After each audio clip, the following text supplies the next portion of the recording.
I would like to know if animals have the same free will as humans. For example, do they plan and choose when they exit or pass away? Also, can our souls come back as an animal in a future life? The discussion of man returning as an animal is a very long and complex discussion. I will address the nature of the free will. This is regarding the cat discussion.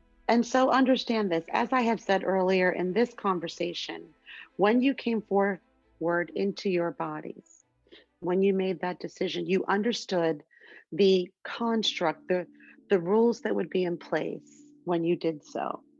You understood that you had the ability to come forward into your body without any limitations, without any diseases, without any impediments, or you could. You understood what the framework would be. You understood that you were going to assimilate limiting beliefs. You understood that you would be, for the most part, beholden to the laws of gravity, to the laws of physics. You understood all of these things before you came forward into your body then. The same is true for consciousness that comes forward into the body of an animal, any of the beasts of your planet then. That consciousness understands that when it wants to come forward and to experience the perspective of that particular animal, it understands the framework that it is coming forward into then. It understands that man is the dominant mammal on your planet. It understands that it is coming into a physical reality that is governed by humanity. Predominantly, of course, there are other living things. And in the place of nature, everyone has this understanding before they come in. The consciousness, when it comes forward into animals, is consciousness. It is the same kind of consciousness that comes forward into human bodies then. There is not a human consciousness. There is not a dog consciousness. There is not a cat consciousness or a snake consciousness or a lion consciousness then. It is consciousness that is coming forward into this physical reality, understanding the framework that it's coming into. It understands that as a cat, it is not going to be buying stocks, it's not going to be getting a driver's license, and it's not going to be doing the things that humans do. Understand also that the perception is, from your point of view, the meaning that you give it. Whatever meaning that you give it is what the experience is. Understand then that everyone is giving meaning to the same things, but from different perspectives, from their own unique perspectives. Cats understood when they came forward, consciousness understood when it comes forward as a cat that it is not going to be the dominant species mammal on the planet.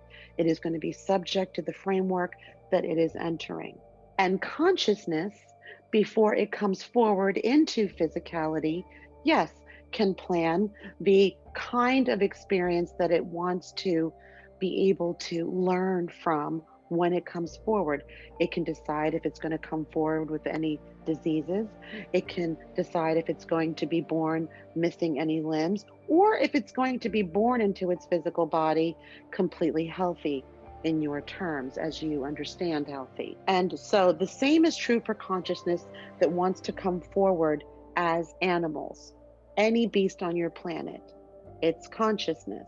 From that point of view, of course, because it is consciousness that has come forward, it can determine the time and place of its transition. Now, that is true, but it is doing so in a framework where it understands that it does not have the mobility to express itself in the same way that human beings do, which is a very logical thing to understand, because the scorpion, when it comes forward, the snake, when it comes forward, when consciousness comes forward as these different physical beings, when consciousness comes forward as a camel, it is understood that the experiences that the camel can have are going to be different experiences that the snake has. And it understands that before it comes forward, then. It understands the probabilities of its existence before it comes forward. It understands the twists and turns, just as human lives have twists and turns. But at the same time, also when consciousness wanted to come forward into a particular life, it also understood the various probabilities that could occur as well because of free will. For humanity, then, the mobility and the range of free will for a beast of your planet is not comparable then to that of a human being. It is the nature of the construct. The perspective, though, from each point of view, each person's point of view, is going to be different because of the meaning that they give their relationship to nature, to specific animals, specific beasts, because of different thoughts that they have come to believe about different animals on the planet. And each one is going to be uniquely different then. The unconditional view of existence by consciousness, a physical reality, whether consciousness wants to come forward as a human, whether consciousness wants to come forward and experience being a cloud, whether consciousness wants to come forward and experience a particular perspective, a particular animal on your planet, then yes, there are things that are known, but you have to understand that consciousness understood the dynamics of the framework that it was coming forward into as that particular physical form. So, for example, when consciousness wants to come forward and experience a flower, being the flower, being a beautiful tree on a sunny day, when that occurs, it understands that it's not going to have, that the experience of that physicality is not going to be the same as a human being's. It just isn't.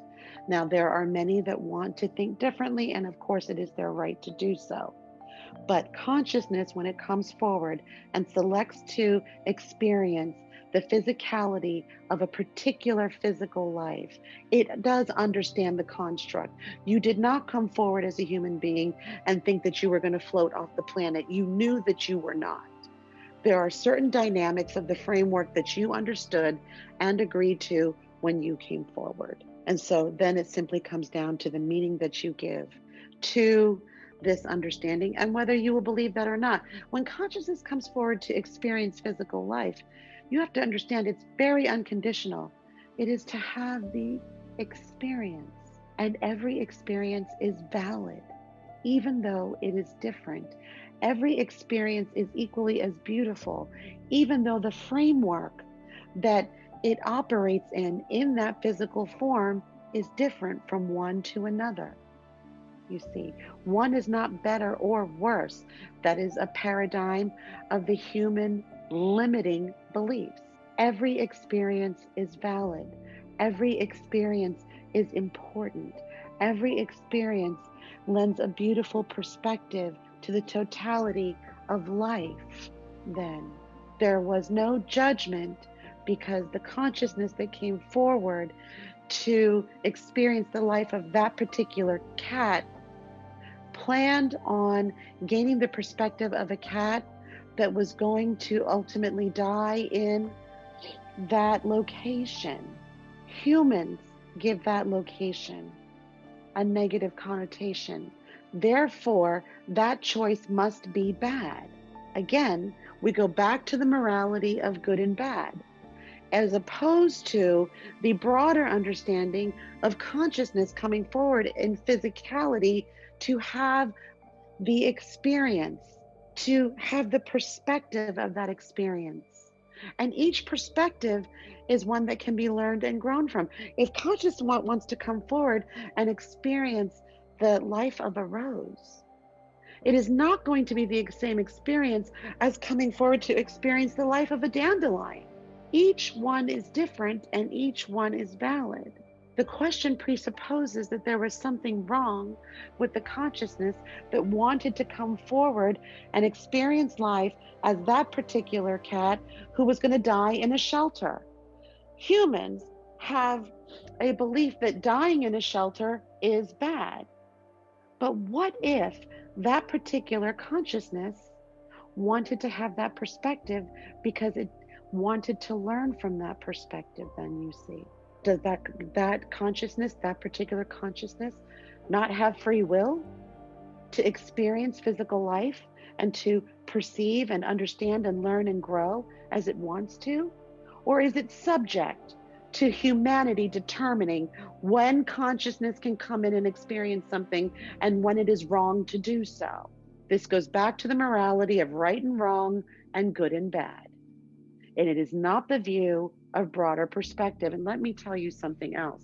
Whenever you are getting into a line of thought or a discussion where there is something bad or something angering or something that doesn't feel good, you have separated yourself from the broader view of God, of all that is, of how all that is views the experiences of life in the universe. Is it wrong for consciousness to want to come forward and experience being a moon? And who determines that? Mankind? Certainly not.